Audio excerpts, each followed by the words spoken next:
Mahal, pupuntahan natin yung isang inaanak ko, reregaluhan natin. Samahan mo kung bumili bukas. Tsaka yung isa ko pang inaanak sa linggo naman yun.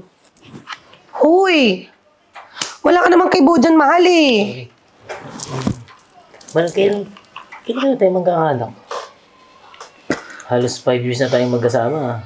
Ginagawa naman natin lahat. Pero hindi mo pa rin ako mabigyan ng anak. Mahal, huwag ka naman maingit dun sa mga kaibigan ko tsaka sa mga kaibigan mo na may anak. Di ba sinisipagan naman natin lagi? Tsaka, ba't naman nag-aapura? Lagi na lang kasi tayong iniimbitahan mag-anak ng binyag eh. Tayo, hindi pa rin tayo nagkakaroon. Mahal naman. Di ba sabi ko sa'yo, baka ikaw naman yung dapat talaga magpatingin. Teka nga lang, ba't ako yung napunta yung usapan? Ba't ako yung kailangan magpa-check up? Di ba ikaw yung may pigos? Tapos ako yung... Ay nako. Ako yung pinipilit mo magpa-check up? Kung maghiwalay na lang kaya tayo, pati wala akong sakit, ang lakas-lakas ko pa. Mahal, yung PCOS naman eh. Nagagamot naman yun. Tsaka hindi naman lahat ng may PCOS di nagkakaanak. Kahit mahirap, kakayanan. Nagagamot, may therapy, may mga ganong session. Yung sa'yo nga, hindi mo naman malaman kung ano talagang mayroon dyan sa'yo eh. Baka sa'yo talaga yung kulang. Kaya naiisip ko tuloy maghiwalay na lang tayo eh. Kasi yung mga ganyan mong usapan, pinapasa mo sa akin, ikaw yung may sakit. Mahal, sorry na. Ikaw na lang maghanap ng bibili mo sa inaanak mo.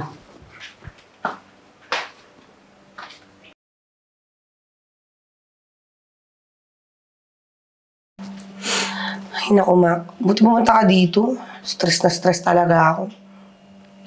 Ikaw di ko rin maintindihan sa inyong mag-asawa o ano bang pinag-aawayan nyo.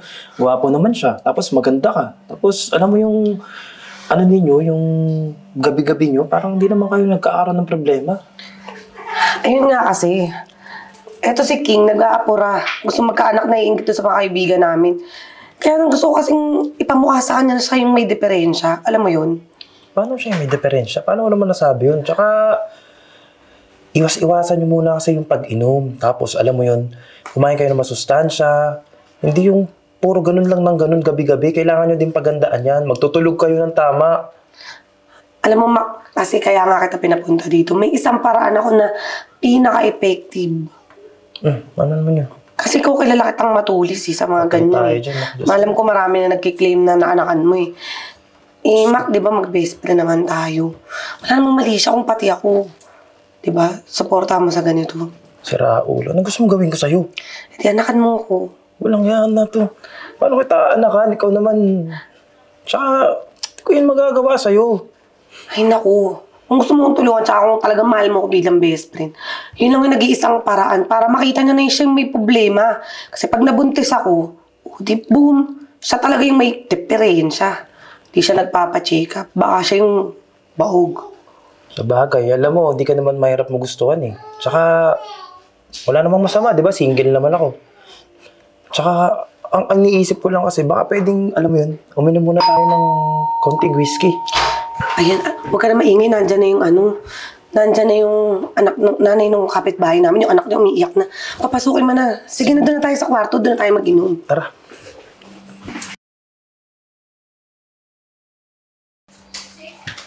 Mahal. Aray ko. Anong mahal? Ba't di mo sa akin sinabi? Buntis ka pala. Nakita ko yung pregnancy test mo dun sa CR. Ayan, pinicturan ko pa nga, oh. 2 weeks ka ng delay. At talagang meron ka, nagmamonitor ka pa ng sarili mo. Siyempre, nanggaling ako sa CR kanini. Alam mo, King, tinadahan na talaga ng Diyos na makita mo yan eh. Alam mo, King, isang patunay yan na baog ka talaga. Nasa yung diferensya. Anong pinagsasasabi mo? Anong baog? Hindi ako baog. Alam mo, King, lagi mong pinagsasabi sa mga kaibigan mo tuwing nagiinom kayo na hindi kita mabigyan ng anak. Sinasabi mo sa nanay mo na ako yung diferensya. Sinasabi mo sa mga kapatid mo na hindi kita mabigyan ng anak. Anong klase ka, King? Alam mo, King, dahil sa frustrations ko na mabigyan ka ng anak, alam mo ba, ginamit ko yung best friend ko. Sasabihin mo sa akin na masaya ka, na anak mo yan. Hindi mo yun anak, King. Anak yan, Mac. Kailan pa nangyari yun? Nung araw na minamadali mo ako, nung araw na sabi mo sa akin gusto mo magkaanak, na ako na lang mag-isa pumunta dun sa binyag.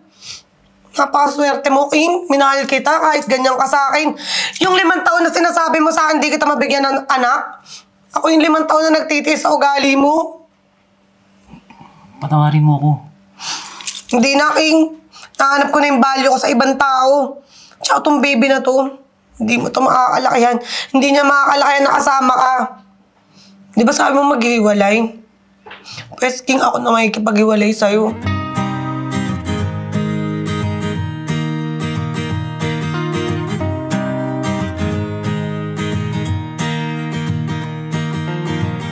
Gretchen? Akan sila Lula.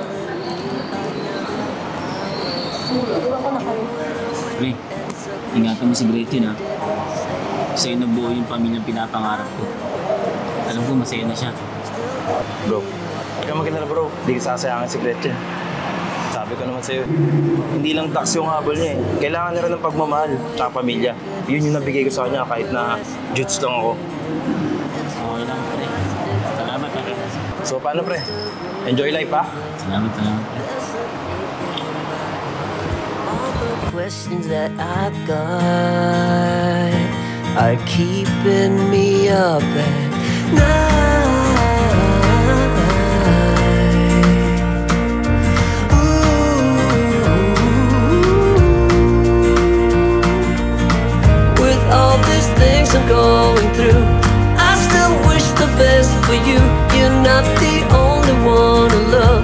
There's plenty more under the sun. You'll find the one you need. Reach your total fantasy.